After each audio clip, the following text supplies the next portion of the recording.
Goeiemôre, dit is wat, die 2de Oktober en ons vat die wêreldnuus. Grootste nuus op die oomblik is die peace talks vir Gaza, daai 20-punt plan van Trump, wat al deur baie van die lande rondom Gaza aanvaar is 'n goeie plan, en iets wat kan werk, is dan deur Hamas se leiers gereject. Daai leiers kruip weg in weelde in ander Arablande. Hulle is nie eens in Gaza hulle self. Hulle is nie daar om die fight te fight nie. Hulle het soldate wat die fight. Hulle reël dit net van die gerief van ander plekke af, waar hulle veilig is. So, wat beteken dit? Dit beteken eenvoudig, hulle voel vere vir hulle eie mense. Hulle het nie 'n saak hoeveel van hulle eie mense doodgaan nie, solank as hulle kan bly voortfight. Want is hulle baie duidelik gemaak. As hulle wapens neerlê en daai oorblywende gevangenes vrylaat, dan stop die oorlog onmiddellik. Maar hulle wil nie. So, dit gaan voortgaan. Israel gaan voortgaan en van deur tot deur en van huis tot huis en gebou tot gebou gaan om hierdie Hamas terroriste uit te kry. Hulle het nie 'n toekoms in die land anyway as regering, gedeelte van die regering nie, en hulle wil daai plek rule. Hulle wil daai plek rule en hulle wil die populasie gebruik as hulle eie human shields en hulle wil Israel attack van daar af. Dis hulle plan, en dis wat hulle al doen vir dekades en hulle wil dit nie opgee nie. So, nou die leiers wat in ander lande wegkruip en dan hulle soldate mense laat fight, hulle is die wat besluit. Nee, ons gaan dit nie vat nie, so. Sorry, dan moet die oorlog maar seker aangaan.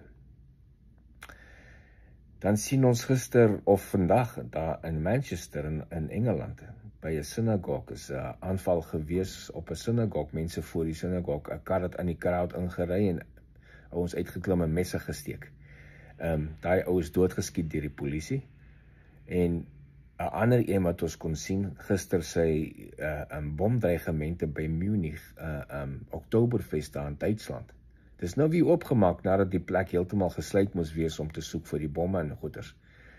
Dit wys net daar's 'n uptick van terrorisme oor die wêreld. Terrorisme eenvoudig is dit 'n aksie deur iemand om die populasie in vrees te laat lewe.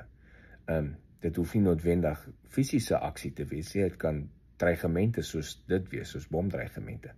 Maar jou doel is om die populasie te laat veer. En dis wat gebeur. So dit en jy sluit in die drones wat oor airspace rondhang in die ander daar in Denemarke laaste week of so, wat lughawens moes shutdown.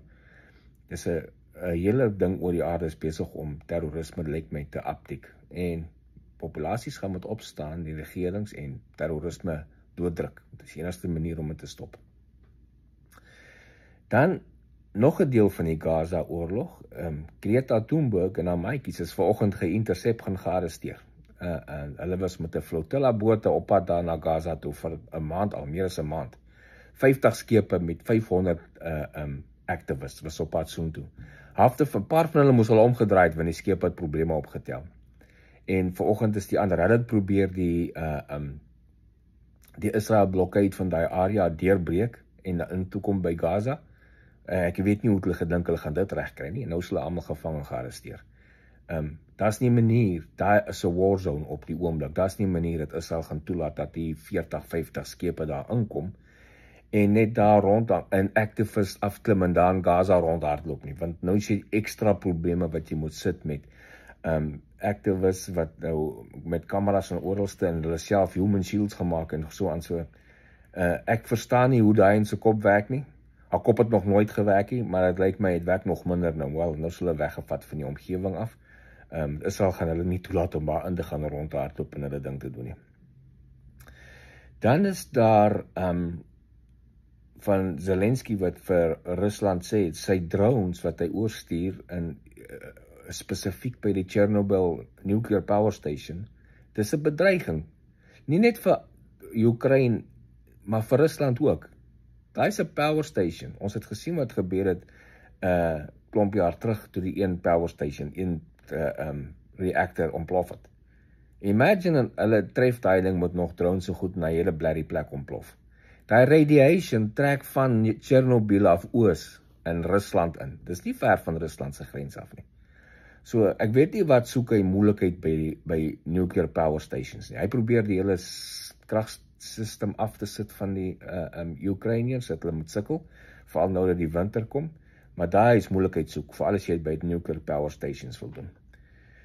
En dan kom ons by vandag se history. Daar's nie baie dinge wat in die history gebeur het op die 2 Oktober wat interessant is nie. Die enigste een wat bietjie interessant was in 1958 het Guinea in West-Afrika het hulle self declare independent van Frankryk af. Ek praat net gister met 'n girl, sy werk hier saam met ons. Haar ouers kom van Guinea af. Ons is so 'n bietjie gechat. Sy is hier gebore in Amerika, maar haar ouers is hier so vir die laaste 25 jaar of so, as hulle uit Guinea uit. Lekker chat met haar gehad, en so, en sy was al 'n paar keer terug so toe om te gaan die plek kyk waar haar ouers gebly het. En so aan. Hier's interessante mense wat by ons op werk. Ek het hier 2 Russe.